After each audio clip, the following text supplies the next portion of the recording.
I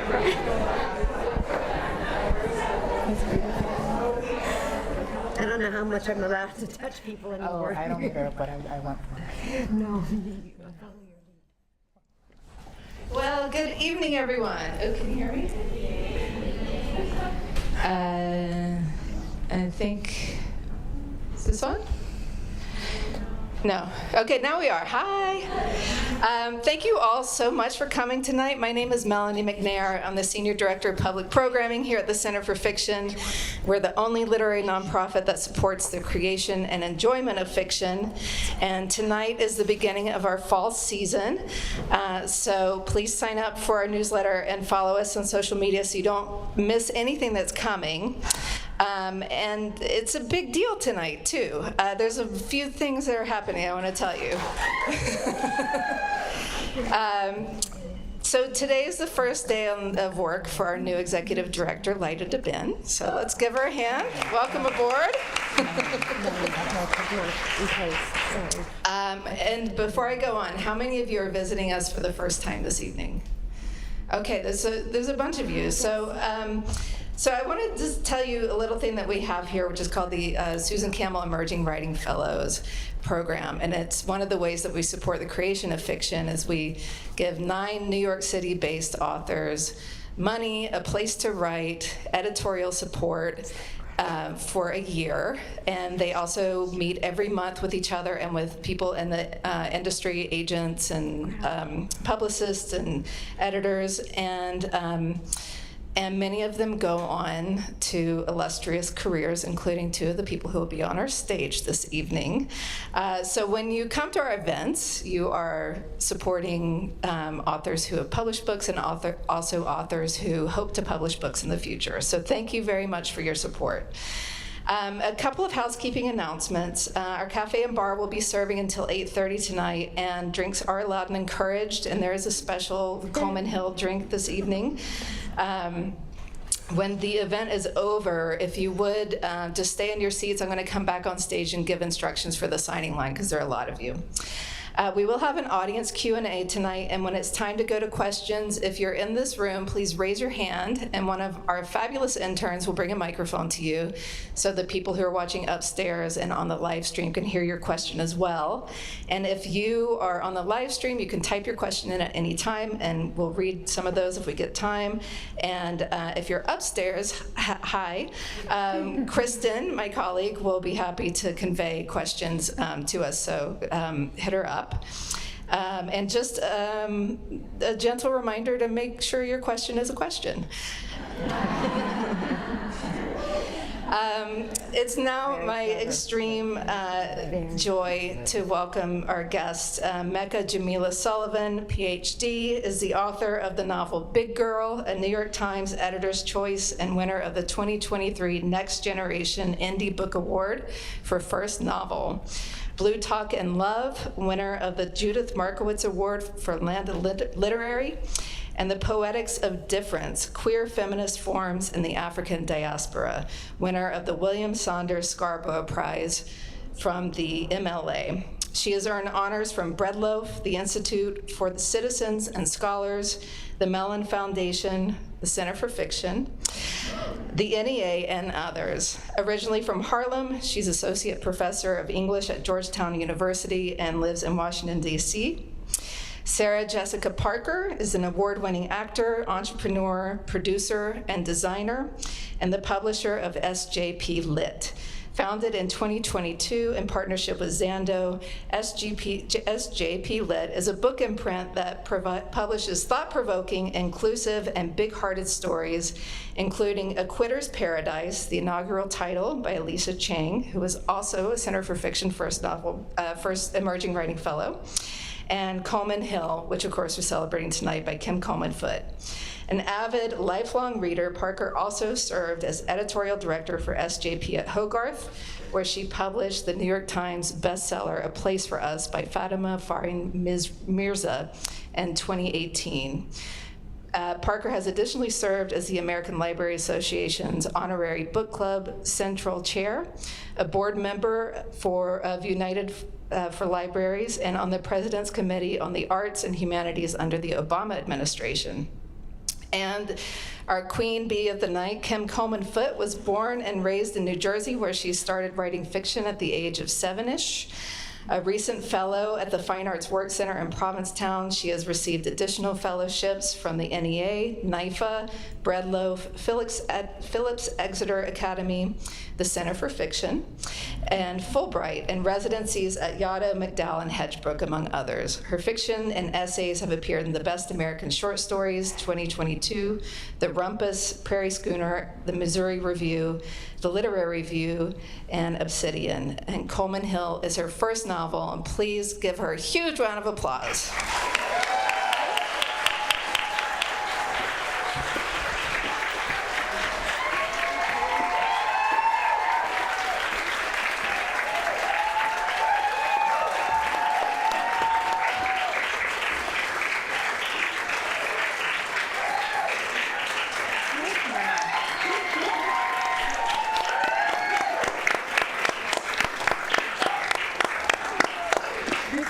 So exciting. Can you hear me? Yes. So thank you, Melanie. Thank you to the Center for Fiction for having us. I'm so excited to get into this conversation about this beautiful, beautiful novel, Coleman Hill. So I thought maybe we would just sort of jump in with a couple of questions. We'll hear a reading from Kim. We'll talk a little more. We'll open up conversation to the audience. So if you've got questions, sort of think of them, hold on to them, and we'll just have a good conversation, I think. Yes. So Kim, I thought we would start just sort of talking about your vision for this novel. How do you describe the novel? What do you want readers to sort of think about as they engage the world of these characters? Yes, so I define it as a biomythography a la Audre Lorde, because she defines that as a work of literature that combines many sources to create a modern myth and new history.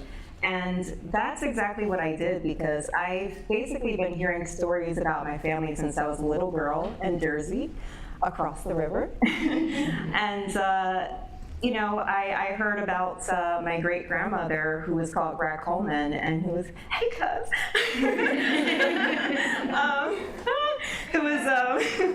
who was very abusive. And my elders would turn around and say, I wonder why such and such is like that today. And I'd be like, well, how are you're not understanding the connections, because I see it. You said someone was slapped senselessly just because she looked like her mother, who, her mother-in-law hated. So I basically wanted to understand the roots, where did that come from?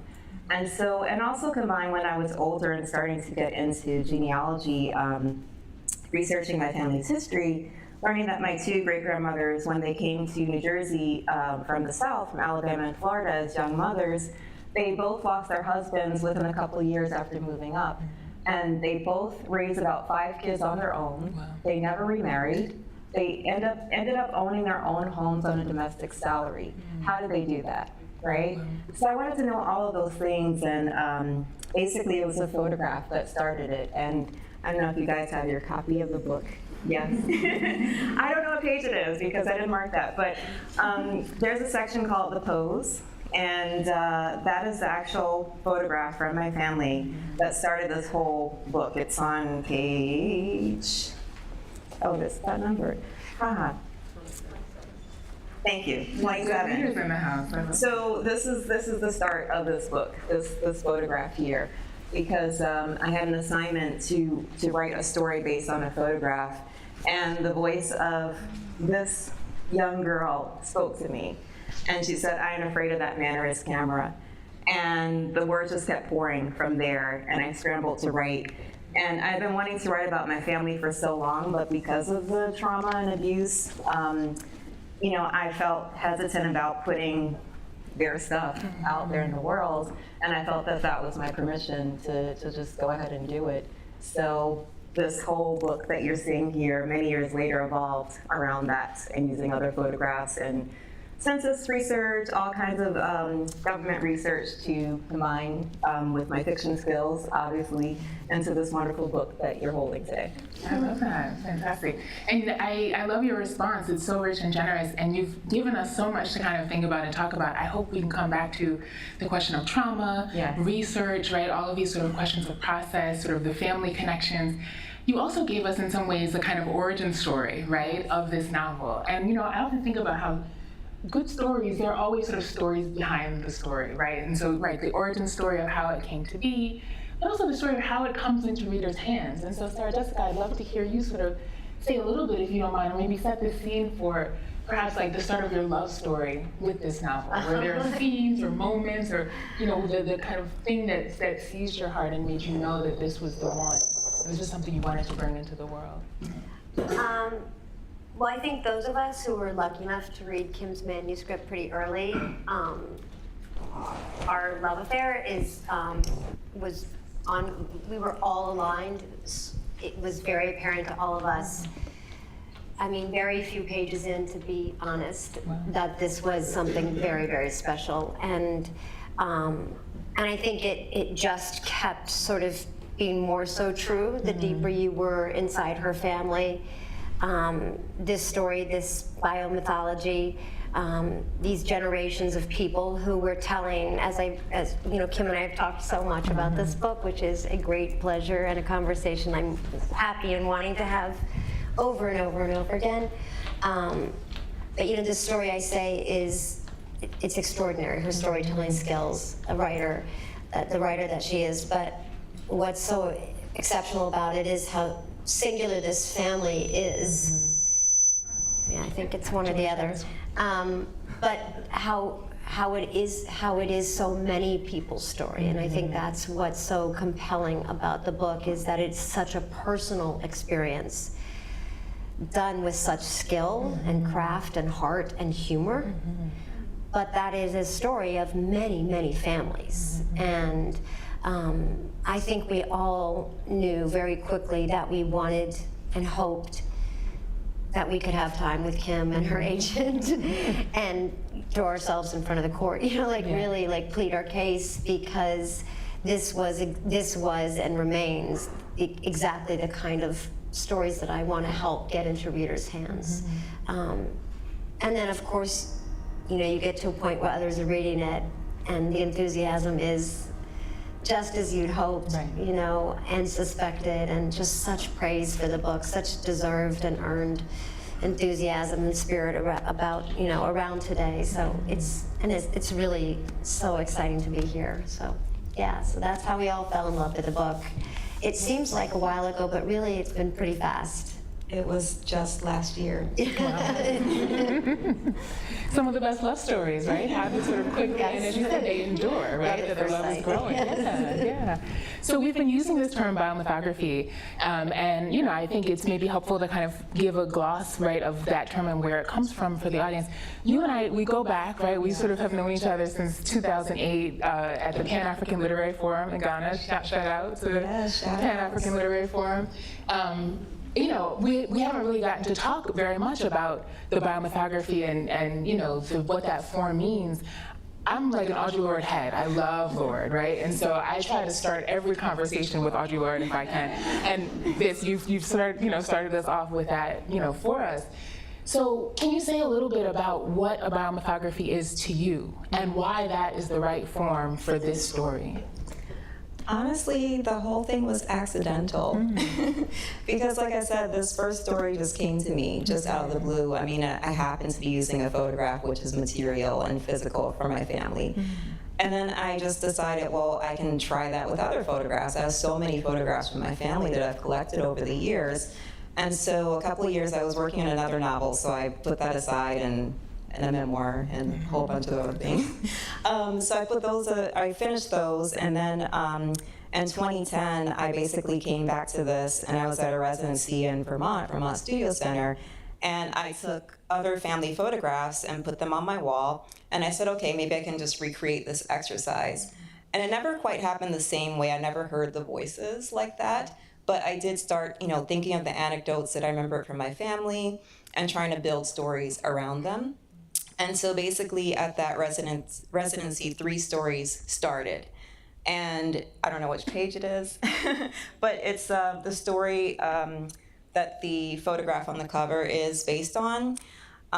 This one I was like, okay, well, this will be the easiest to finish because it has this natural format. So it's based on an anecdote that my mother, who's in the audience, hi, Mom,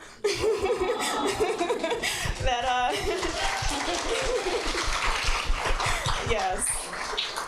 because without her and without my family, this book wouldn't exist either.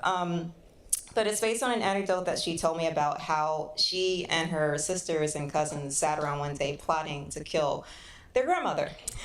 And she's like, oh, I didn't tell you that story. I was like, I would remember that one, Ma. No, you didn't tell me that story. And so, but I was like, okay, this will be easy because there were like basically about 4 different methods that they brainstormed. And so I was like, I can just, this is a natural format for the story. 1, do this. 2, try this. And the first method, they decided, my mother's idea, she said, that they would strangle her with her own braids. Yes, because she had long hair and she had long braids. And so, so there's like dark humor, obviously, in that. It's also tragic because, thinking of young kids who are raised by someone who's brutal enough that they want to actually kill her, and sit around actually plotting to do it, talking about it. But basically, and so I started with the 1, 2, 3, 4, and I wrote like a little bit of each section. But then for the first section, a little girl gets her head banged against the wall senselessly, and I just burst into tears. And I could not complete the story for 4 years because every time I came back, it was like literally page 2. Every time I came back to that page and saw that, I just burst into tears. And even now, like, I have to like strategically read from this book because there's so much emotion, there's so much weight in this, that I still cry. Because the thing is, these things happen in my family, are repeated through the generations. And I think, like, even though some of the family members who inspire these characters, their lives turned out for the better, but it's also realizing the missed potential. What could their lives have been like had they have a stronger foundation? So that's, I think, why these emotions are still there for me. And I lost your question. No, you didn't. No, you didn't. The question, the sound is different. No, the question was sort of, what does the biomythography mean to you? And yes. I think that's absolutely in what you said, right? That yes. You're sort of pulling different kinds of texts and forms and scraps in some ways, yes. Right? To create this version of a family story. It's like I put everything into a pot, and basically stirred it up. And there was a lot of stirring and a lot of like, and like, oh, I don't even know what to do with this. There were some things that didn't make the book, because at a certain point also I realized that the center, at least that I see it, readers may beg to differ, but as I see it, Coleman, my great grandmother, the character inspired by her, she was kind of the focal piece, I saw her as kind of like this black hole, like she's so strong and powerful, everything just like circles around her. And I had read Elizabeth Strout's Olive Kitteridge, once I read that, I was like, oh, yes, that's Coleman. That's Coleman. And that's when I saw the possibility for a book. So all these pieces came together, and then some pieces didn't make it in because they were talking about other topics, relevant, let's say, to the Great Migration, but they weren't involving her. And so basically she became that anchor for all of these characters. That's wonderful. And I love the way you talk about sort of the voices of the characters, right? And sort of how they come to you and when they don't, when they're sort of silent, and what that tells you as a writer in terms of what direction you need to take next. Yes. I think it's only fair that we get the audience the opportunity to hear some of these voices, right? So if you don't mind maybe reading a little bit, and then we'll jump back into conversation. And it might be a little bit hard with this big microphone. Okay. So I know some people like to read along as writers read. So if you'd like to read along, it is page 71. And this is from, I don't remember the name of the section. I'm not even going to go there. Okay. 71.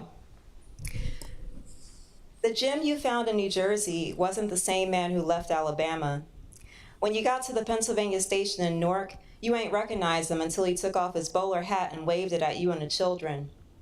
Gone was the overalls, the ill-fitting gray church jacket, the unruly puff of hair like his pappy's.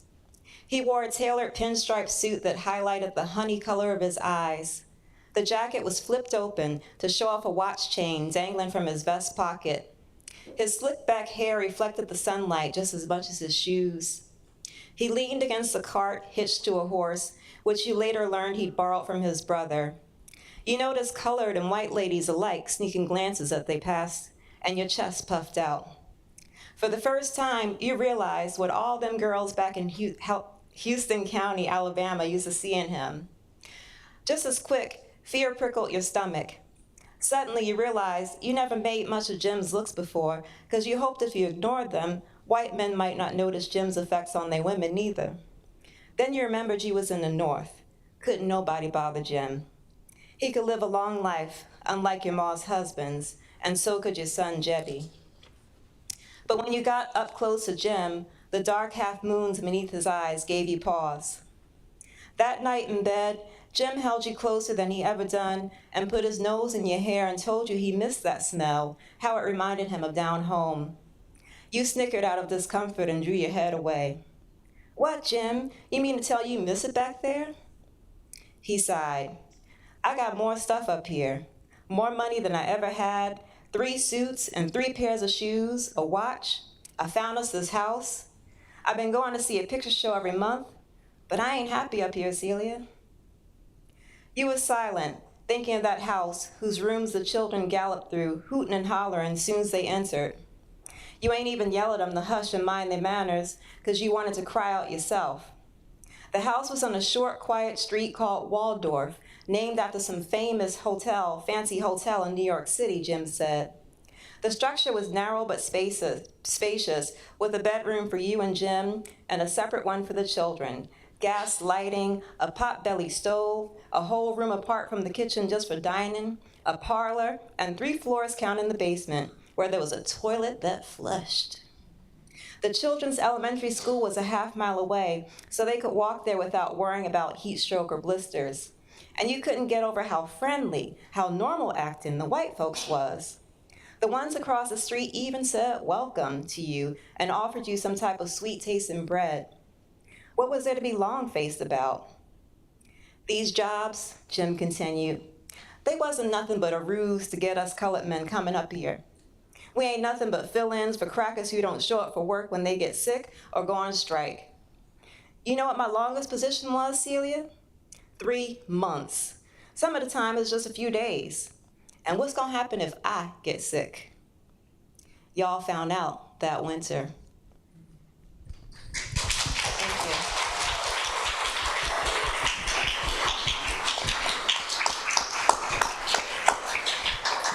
Thank you so much. It's always so powerful to hear the words in the author's voice, It's always just sort of savor it, I'm going to go off of my little script, in fact, and ask you a question about voice. So, the novel is so rich in multiple voices, right? And I see that as sort of part of what you're saying about telling a biomythography, right? That you're representing so many different characters. What was that experience like for you as a writer? I mean, how did you feel closer to some voices than to others? Did you have to reach for some? Or were there certain voices that you really enjoyed that brought you pleasure, right? In ways that you found sort of surprising or gratifying? So the first voice was first person. And it's really fascinating because when I write fiction, I actually see movies in my head. I don't hear words. And so to hear that words and to have that I, starting with I, that was just a, amazing experience. So that came out very clear, I. And the thing is, in my adult life with my fiction, I think I was writing in first person at that time, but I've been writing almost exclusively in third person. I used to write in first person when I was in middle school, high school, writing novels and novellas and things. But then I realized that voice, that first person voice, it was really my voice as the writer, the narrator, and it was not appropriate for my characters. And so just case in point, I had been writing a novel set in the 30s, which was also kind of inspired by my family's stories and tales and everything. And I'd written this novel all throughout college, and it was in first person. And the character was working class from New Jersey, and she used howevers and therefores, and there were semicolons, because that's the papers that I was writing in college. And I realized, what is this? No, she doesn't talk like that. And so when this voice came out to me, I was like, oh my God, this is the voice that my character should have been writing or should have been speaking in, right? And then the other voices, I really can't even say, it just came out. Like I've used so many voices in this book that I've never used before. So I've never used a second person voice before. I've never used the collective third person voice. I happen to be reading some books written from those perspectives, but It's not a bad song. is that Last Christmas? It's a little early. Jeez. Okay. Hey. Anyway. Distracted. Okay. Ooh, come back. Last. Okay. Where was I? I did. Voice and Yeah. Oh yeah. I had never written in these voices. And so they just came out, you know. And so there's 3 stories or 3 sections in here called Family Tree. And it's in the second person, and basically it started with the first lines of the first story. What is it? Something like just one more sip, you know, it's like a noose around your neck, something. And that actually repeated for each of those narratives, because I was seeing that, okay, there's this chain of alcoholism in the family. And it didn't go from, like, let's say mother to daughter to her daughter, but I thought it was like kind of the same person repeating through the generations, right? And so I felt that you voice was really appropriate for that. And then I like that you voice for Coleman, because I couldn't get that close to her, you know, with the first person. So yeah, I was choosing voices sometimes because of the closeness or distance. And the only other first person voice is another one of my aunts, who I actually interviewed not long before she passed away. And I'm so glad that I did that, because she had she was a comedian of the family, and she always used to tell jokes. She always had us laughing. She wanted to actually be a professional comedian, but never fulfilled that dream. And so I had her voice in my head from my interview with her, you know, which if I had not taken that moment to call her, you know, I think it was like 2 months later that she passed away. But when I called her, she was like, me? You want to talk about me? Like, I ain't never done nothing special in my life. Like, who am I? You know, like, she worked in the factory. Like, what's that, you know? And I was like, oh, I just want to know about your childhood. Like, your childhood was different from mine. You know, just tell me some things about your life. And we ended up on the phone for 2 hours talking. And all these stories came out, including, you know, one that I had never heard about, how my grandfather, she says, was abusing my grandmother when she was pregnant with her first child, and that she defended her, you know. And I was just like, what? Like, my grandfather was like, you know, I never could have imagined him doing something like that. So all of these, you know, some of this information would have just been lost to history, you know. So I felt so close to her voice and comfortable with using that first person in that situation. That's really beautiful. And I also really appreciate that image that you gave us, the sort of characters and personality traits and even stories sort of echoing across generations. Because as a reader, you really do get that sense, right? There's a lot of sort of echoing of history. And you've been talking about, you know, sort of references to the moments of trauma, of suffering, of violence, which in many ways sort of is a part of an American historical tradition and a literary tradition, for sure. And yet you also balance those moments of trauma with incredible humor, levity, joy. There's a vibrancy to the writing and also to those characters and their story. And so I'd love to hear sort of from both of you, you know, why was it important for you to kind of evoke family in this complex way, right? Where we have trauma and brutality, right, sort of hand in hand alongside love, joy, deep intimacy. And for you, Sarah Jessica, why was it important to kind of bring a story like that into the world? And I guess beneath that question is, you mentioned the sense that this is a very singular story and also a very relatable story. And I wonder if it's that complex rendering of family that might be part of that for you. So what are you thinking in terms of rendering family in this complex way that we don't always see, that makes space for the love and the kind of pain and trauma? The simple answer is they're human beings. I mean, it's sad to have to say that, but of course, at this day and age, there's still some people who don't believe that we are human beings, right? With full range of emotions, We love, we hate, we cry, we laugh, everything, right? And so I couldn't represent them without representing the full range of their humanity because they're human beings, right? And so, and I love to make people laugh. I'm a comedian myself. So, so for me, it's kind of just natural the way that I bring in the humor. But then, like I said, there's just so many things about, even in the dark moments, there are some things that are just like darkly funny, right?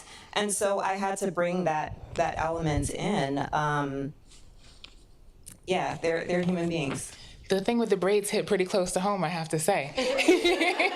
And it was hilarious, right? You know, as you read, folks who haven't had a chance to read it, you'll have many moments like that, right? Where you're sort of, because you do feel emotionally invested, not only because you care about these characters, but because you know them, because they are in some way your family, or folks like that. Your hair is similar to the character's hair, and so you feel that vulnerability, but also about being a scheming cousin that's like, this is how we gonna get her, right? Yeah. It really is, it's really striking how you accomplish that. So yeah, I mean, do you have any thoughts in terms of that complex sort of vision of family and sort of why that's important for us to read as readers right now? Well, I think any great author is important to read. I think if you're a book lover, if you're somebody who wants to have experience as a reader and keep making your world inside your head with the friend that you're holding in your hand, if you want it richer, read great writing. And I don't know how important it is that a subject exists, more so how it's told. And not to keep repeating myself, but this story in the hands of its author is extraordinary. For me, it's everything I want as a reader. It's unfamiliar and familiar. It's a time and a place that I can't know enough about. I can't keep learning. I want my daughters to know it and learn. It's right there, and I knew nothing about it, which is crazy to me. And the people, I'm from a large family. I'm one of 8 kids. I understand chaos and, complex relationships and challenging relationships and the things you say and do because you mean to, and the things you say and do that you feel you have no control over, and generational stuff within my family that I would think is far less interesting than Kim's family. But families are interesting. But they're more interesting when you are in the hands of great writers who bring you that much closer to understanding, to seeing, to smelling, to feeling, to hearing. Every scene that Kim writes is filled with vivid detail. Every staircase, every, a food that somebody is serving and yet someone else's home.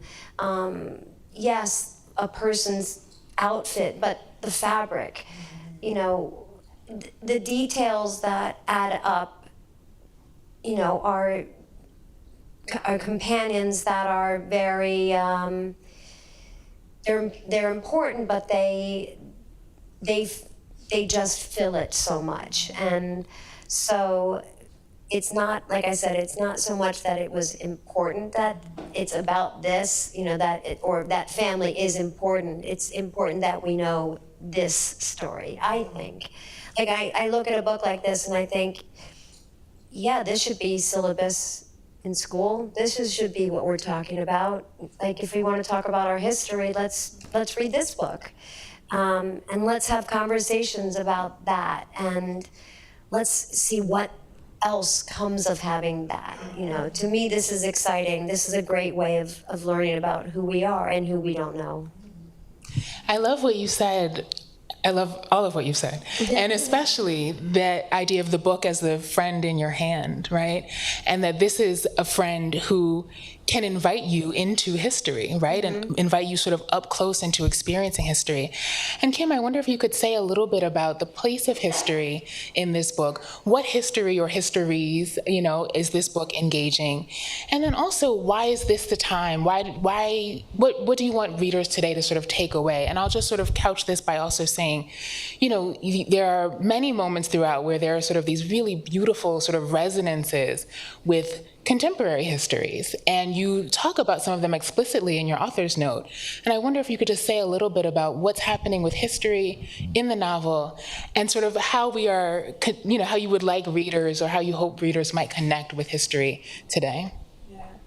I mean, I honestly feel sad when I encounter people who think history is boring. And, if you went to my high school and took my history class, yes, you would think history is boring because it's all about memorize this great hero who's usually a white male who looks nothing like maybe you, right? Remember his birthday, he did this war, another date over here, and his wife's name was this, and blah, blah, blah. And I thank my history teacher in high school, even though it was the most boring class. I spent more time drawing little scenes on my book covers. But she mentioned some personal details about certain key historical figures that you can't touch, like Martin Luther King, and she said something about Ben Franklin. I was just my ears perked up that day. I was like, what? Ben Franklin was a ladies' man? What? Ben Franklin, what? And so, but it kind of made them come alive off the page. It was just not the kind of stale facts that you get. It was again, he was a human being, right? Who had contradictions and surprising facts. But so history for me, I guess, because I was so immersed in it from a young age. Again, hearing my family talk about this time that was so different from my upbringing in the 80s, talking about the 40s, that I was just always fascinated, and I had a vivid imagination, so I could sit there and again picture things that they would tell me. And so for me, I think history is just essential. It's essential on a family level, but it's also essential even broader from that, because I'm a firm believer that history repeats itself if we forget what happens. We've had so many tragedies, global tragedies, where people say, oh, never again, and it still happens again. Why does it happen again? Because someone forgets, someone denies, someone just, oh, that never even happened. These people are making all these pictures that you're seeing from this event, all these stories, all these artifacts, oh, that's not real, it's fake, right? And so, especially today, we have in Florida, the part of this book is set in Florida. My folks came from Florida, where people are debating about the experiences of enslaved people, right? That they benefited from slavery. I mean, it's absolutely insane, And so for me, I think just again, it's important for people to come into history. History has the word story in it, right? History is a story, and obviously the official history that you get is told from the victor's perspective, but it is also a story, so this is also a part of history, but it's the history with the little h. This is the history that people don't think about putting in a textbook, or now it's being taken out of textbooks. And so for me, this is a history also of working class Black people. It's a history of Black people who did not go to the big cities. They didn't go to Harlem. They didn't go to Chicago, right? They went to Vauxhall, New Jersey. Vauxhall, I don't know, has anyone been to Vauxhall besides my family? I see 2 hands. Vauxhall is small, is country. There were no sidewalks at some point, and it wasn't because the folks are so wealthy that they can't walk. They don't walk. It looks like the country, And so they came to the suburban New Jersey, and so I wanted to talk about that experience of Black people who weren't, quote, educated, who didn't even aspire to go to college and you become the first this and that. They barely finished high school, right? They worked in factories, they were domestic. So I wanted to talk about that aspect of history. So yes, it's very important because we are history, we are part of the history. And if we forget these stories, then, that history with a capital H it's meaningless, in my opinion. There's that moment I think it's in the epilogue, where Jeb says something along the lines of, I don't understand why written stories always trump the spoken stories, Myrna. right? Yeah, which is so beautiful and so powerful. And as a reader, you've just sort of experienced this incredibly vivid, moving, powerful written story, and yet you feel as though you've actually been hearing it, right, from the voices of these characters. It's really just incredible how you accomplish both of those things, and yet we have a record and we can put it on a syllabus and we can teach it, right, to make those corrections. I love that you keep mentioning the voices, because that was something that I was astounded by when I read the book. I couldn't believe, even though I couldn't say, yes, that is accurate and correct, but you know when people are distinguished. You know, there is separation, they are independent people, but of a time and a place. They're not from the place where they live. They're bringing accents and regional and culture with them. And I couldn't, and then the next generation and how they're speaking, which is different than the people that raised them, but there's just enough DNA. Like, it's so skilled. And you feel you're watching a movie. I mean, it's cinematic. And it's so clear. You're not doing, she makes us do no work. You know what I mean? Like, it's so masterful. And it's so hard to do it. To do that. I can't imagine. But they say that thing about yoga, it's like effortless effort, you know, like that's like your goal. So for us, I wish. it must have been so easy.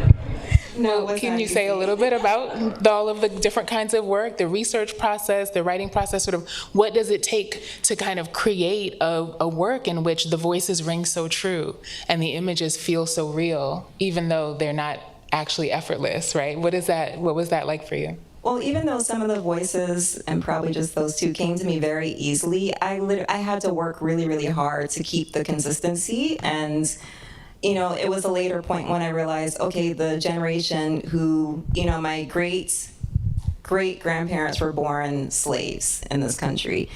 And, you know, I decided to change their intonation. Even though the next generation would have probably sounded about the same, I changed the spelling to emphasize that difference. Because, I mean, my folks are from Jersey. Like, my mother grew up in Jersey.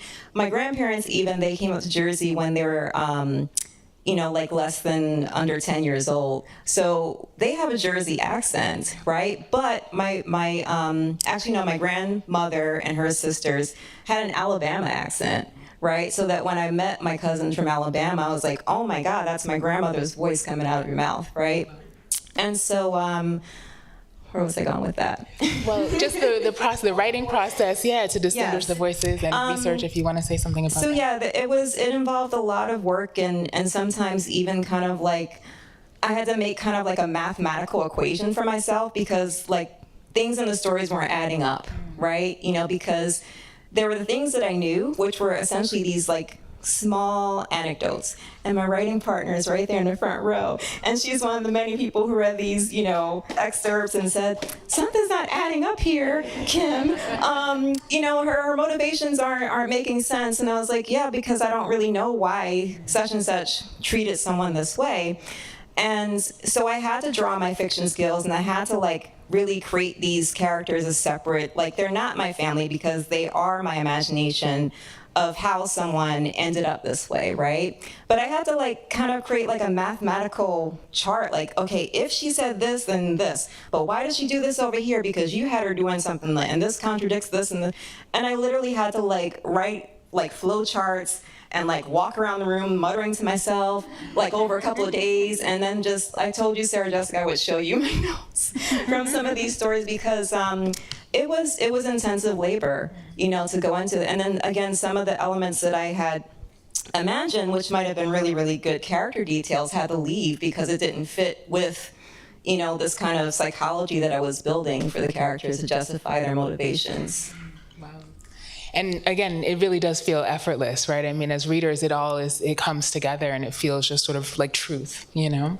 I also had an amazing editor who couldn't be here tonight, Erin Wicks, you know, and we like Erin came to it in the later stages, but when I say that we literally went through every single word of this book, you know, she basically you repeated this word here, she razor sharp, so every single word, and though I found a typo. That's why I can't read it. But it was the word with track changes. But we literally went through like every single word of this book, and that's how much we tightened this narrative. So it was intensive labor. It was not effortless. I was just gonna say, for those of you, I don't know if anybody in the room, with the exception of those who've helped bring this book today to its publishing date, have read the book yet. If you've not, most of you haven't, I'm assuming. I just want to say we're really like deconstructing here and really talking about the work and the process. But this book, it's an amazing read. Like we're talking about process, which is a very interesting. I could do this all day, but I just also want to say that this book, it flies, it soars, even in the things that are agony, and even in the moments that are so dark. So as we're talking about all the work and the research, it adds up to something that you don't want to be anywhere else. You want to stay with Kim the whole time and this family through incredibly painful circumstances and environments and moments in history.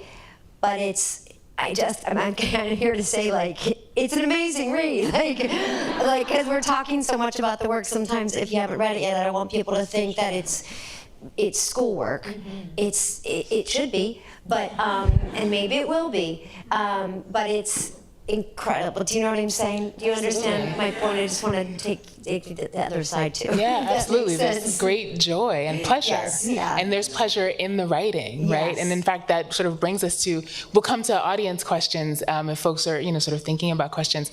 But while folks are coming up with their questions, I wonder if you could say something about sort of your experience of joy in the writing process. Was there a moment that was sort of just really your own heart soared as you were writing? What were the pleasurable, kind of most gratifying moments of this process for you? I would say there's so many. One that really sticks out, it's a minor character in the book, but she's called Ginger. And Ginger, she's so sweet. Her name is Ginger. But there is actually a scene so that excerpt actually was published. That was actually the second excerpt that was published from this book a couple of years ago in the Missouri Review.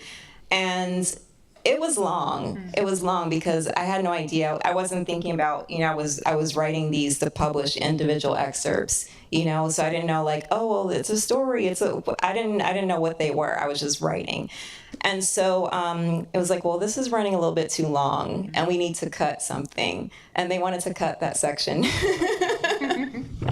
And so basically it's a section where this is the story where the children plot to kill their grandmother.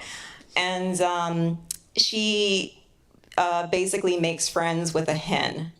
And this is based on a little anecdote, from the family where Coleman actually killed the hen because, she was like, these ain't no friends. Food is scarce around here. You can't be making friends with, our food. So she kills the hen and she's just traumatized, this little girl. But I wrote this scene, she liked to dance around, my mother said, around the house and everything. I liked to dance around the house barefoot when I was a little girl, so it was like channeling my own personal childhood, but getting to see that joy. She was also someone as an adult, she liked horror, B horror movies, like these really cringy horror movies. And she loves sci-fi, and so for me, it was so joyous to be able to imagine what she would have been like as a little girl, right? And so I thought, okay, this is someone who probably had an overactive imagination, so she's like, the insect, it was talking to me, and I look at the braid and I get distracted. I see, it looks like this, it looks like cloth, and and so for me, that just brought me a lot of joy, even though she gets very little screen time. Yes. That's one moment, but there are many. I love it. And again, as readers, you will discover many, many moments where you feel that joy as well. So let's take questions from the audience.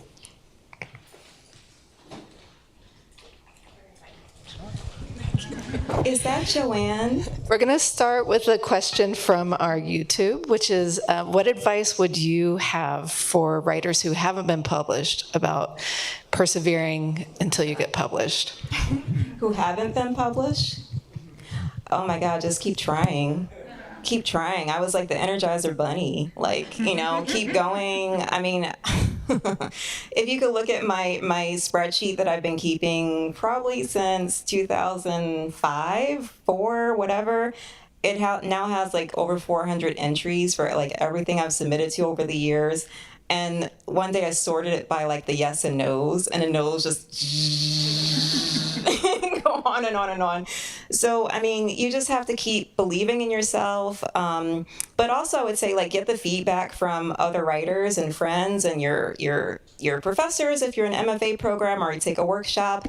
Because at some point, obviously your craft and writing has to be really, really good and on point.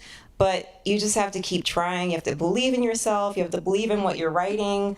Because also the publication journey was not easy for me. It took me many, many, many years to be here today. So that's my big advice. Keep trying. Thank you.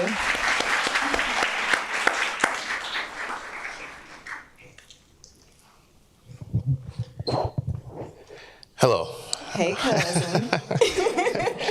Hello, cousin. So my biggest question is, for pretty much the extension of my life, I've known that you're a writer.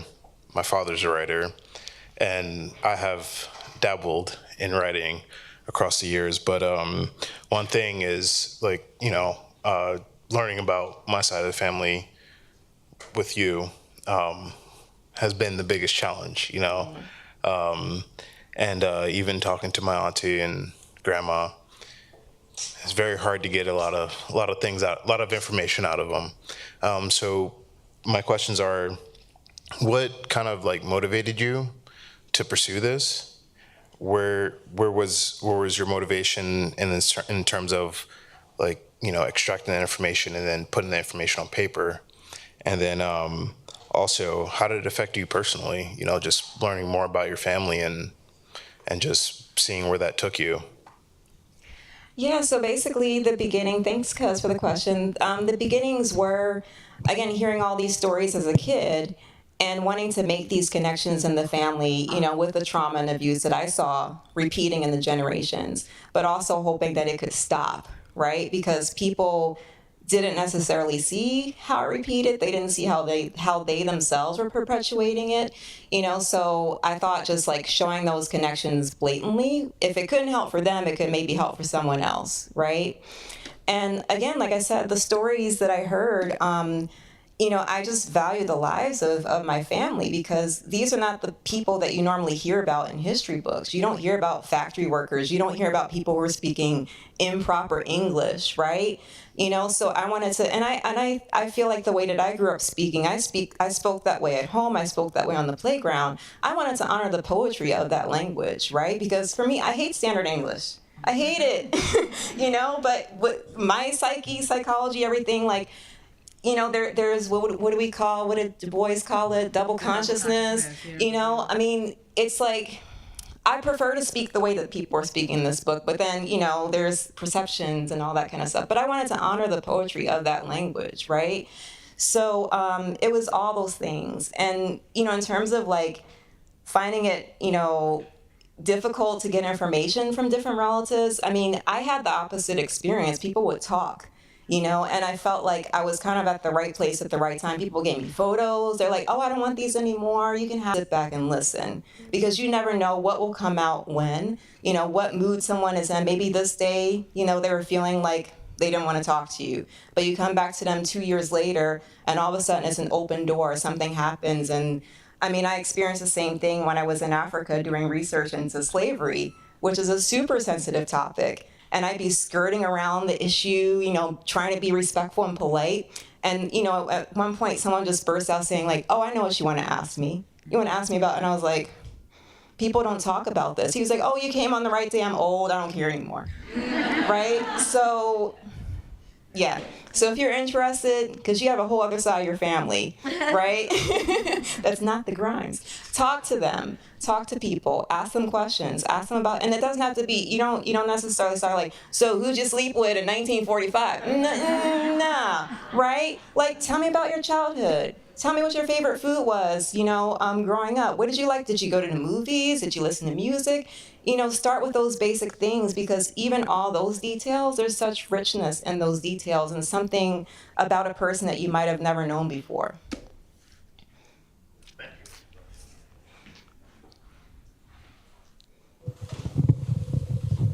Thank you.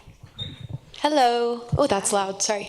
I have to say that my middle name is Ginger, and there's not much Ginger representation, so I'm excited I want to go online and find that excerpt. I'm a writer as well, and I'm curious, earlier you spoke about how this started in an iteration that was written in first person, and just that you moved into a different perspective that felt foreign to you. And I'm curious if there was something else about writing this novel that felt specifically foreign to you in the process that you felt you learned something from that still might feel foreign or difficult or tough, but that you feel you've grown in as a writer. I guess it felt foreign in the sense that I'd never used some of these voices before. But I was ultimately just telling the stories, right? So whether it was in first, third, collective, I was ultimately just being true to the stories that I was telling. And at some point I realized that there was a certain factness quality about it, and so my grandfather, this also, I wanted to tell the story about the women in my family and really focus on the women. There was supposed to be no male perspectives. My grandfather just barged in, right? Literally in his truck, going down to Florida. And I was like, okay, Grandpa, okay. But, then I was just like, okay, there's a cringe moment because I'm talking about him abusing my grandmother from his voice. So that was like, ooh, but at a certain point I realized like I had to honor that because I was being true to this character, and so I had to go there even though I didn't want to go there. And I think, that's the thing about fiction. If you're a good fiction writer, you have to put on the shoes of so many people who are not you and are not like you. And if you want to create believable people on the page, you have to delve in. But I didn't let them off the hook, because all of the characters, if they sometimes they're not realizing what they're doing. But that's why, again, with all these voices, I realized that the other voices are speaking, to each other, right? Because Coleman justifies what she did. She justifies the abuse that she perpetuated. But other people come and say oh, that was wrong. Obviously, we want to kill you, right? But other people come and challenge that perspective. So even though you might not see it from her viewpoint, because maybe she can't even see it herself, you see another character show something different. Right? And so it's for you as a reader to decide, do you even judge these people, right? Do you judge them, period? And how do you judge them if you do? We've got time for one more question.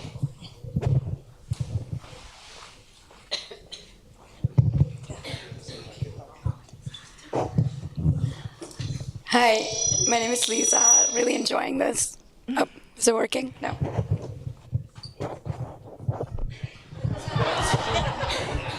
Testing. Is it working now? Holding. Okay. I wanted to ask you, Kim, to talk a little bit about how did the process of writing change how you hold these stories? Did you land in a different place in terms of how you feel about these stories, these relationships, because you wrote them down and went through the process of getting them out to the world? Yes, indeed. From the very first one, The Pose, this was an aunt who, in all the stories, no one ever had a good word for her, right? They talked about her evil personality. She was this, she was that, nasty, this and this and this. And after writing that, I saw her differently. I saw her as a little girl who was grieving for her daddy's death. Her mother didn't like her for whatever reason, and plus she was spunky. She mouthed off and she got punished for that. I was a little one who mouthed off, I could relate to that, and so like I had a lot of empathy for her. And at a certain point, I had empathy even for Coleman, even though I still want to go back in time and punch her. I had empathy for her because realizing, there were certain things, circumstances out of her control, right? She was kind of caught up in the system, and that, if all of those people back then had counseling, medications, homeopathic, like whatever, things could have been different if racism didn't exist, if slavery didn't exist, things could have been different for people, right? So yeah, it was, if anything, it was coming away with a lot of empathy for my family, and again, being able to see even the patterns even that much more clearly, because just as an example, I thought that my great-grandmother Coleman, I thought that she hated her daughter-in-law, who was my grandmother, so much was because of skin color, right? Because colorism is something that factors into the book, where Coleman was very light-skinned and my grandmother was very dark-skinned. And then I heard the anecdote that Coleman actually wanted her sister to marry her son. Her sister was even darker than her. So I was like, wait, that was one of those things I was like, this doesn't add up. Like, so wait, it can't be about skin color. Maybe it was, but it can't all be about skin color. So what was that psychology that was happening there? And so I kind of, that was another thing that I had to kind of mull over, like, how does this make sense? And then I realized, like, oh, because my aunt, who was the one who wanted to be the comedian, she was very bold. She could tell people off. She was so much like Coleman, right? And I was like, oh, now this makes sense. You wanted someone who could basically, who wouldn't let your son beat you, right? You wanted someone who was like you, so there are revelations that came through like that for me that I don't know, again, if this is like the truth, what really happened, but I just started to see even people in just such more complex ways. Give him a big hand. Thank you. Thank you.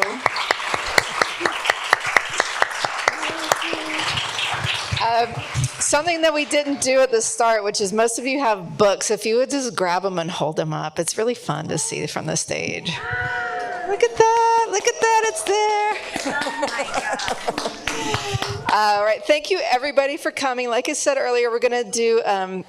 I'm going to take a quick break before the signing, so there's a little baby that needs to be taken care of. So we're going to do that. So you just stay in your seat. If you need to go to the bathroom, you can go out the back doors. My colleague Eliana is going to come up here and give you instructions. Thank you so much for coming, and we'll see you just on the other side of this wall in just a little bit. Thanks.